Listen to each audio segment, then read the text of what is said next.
we are going to learn how we can get the remote files from the GitHub to our local PC. Okay, so from remote means from the GitHub, and from to local means to our personal computer.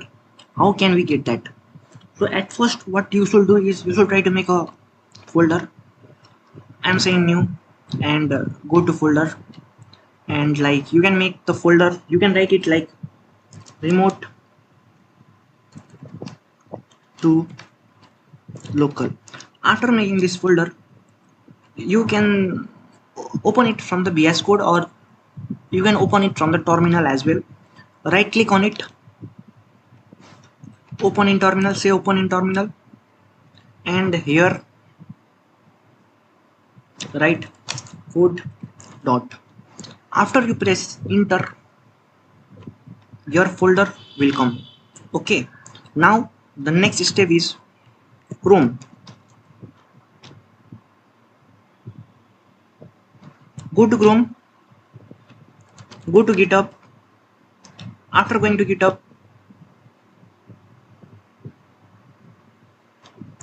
try to make a repository, or okay, I can I will explain you how to make a repository as well, and so that you can learn in a really nice way repository.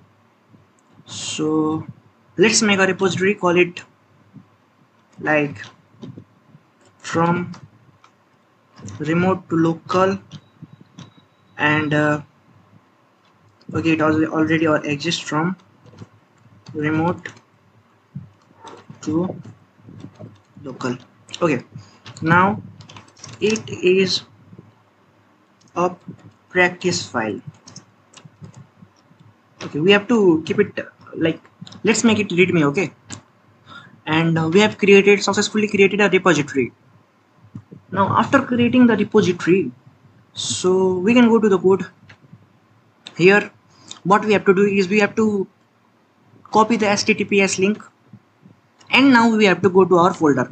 So our main aim is to get the files from the GitHub to our local device, that is from remote to our local. So go to the terminal here,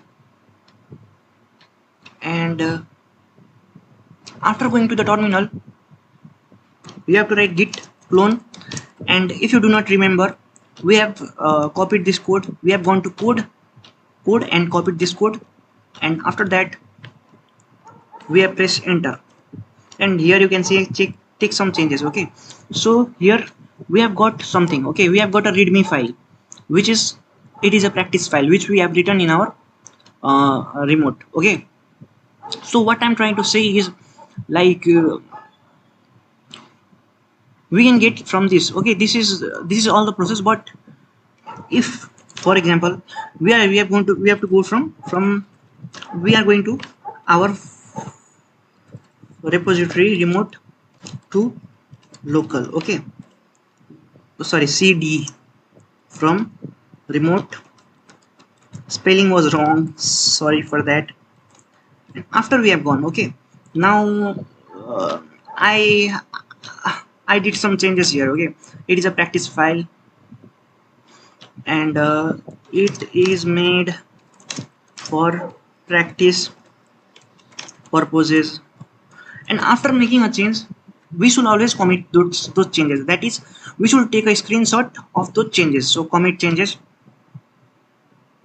Okay, something is changed here. It is a practice file and it is made for practice purposes. We have written a new statement which is it is made for practice purposes.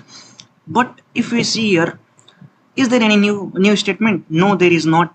That here something is missing, that is it is made for practice purposes. So we should write git pull origin main, and after that, okay, you can see that the thing which was here, it had come from there to here. So this is all about how to get from remote to our local PC. And if you like this video, you can like it, comment it, and subscribe to it.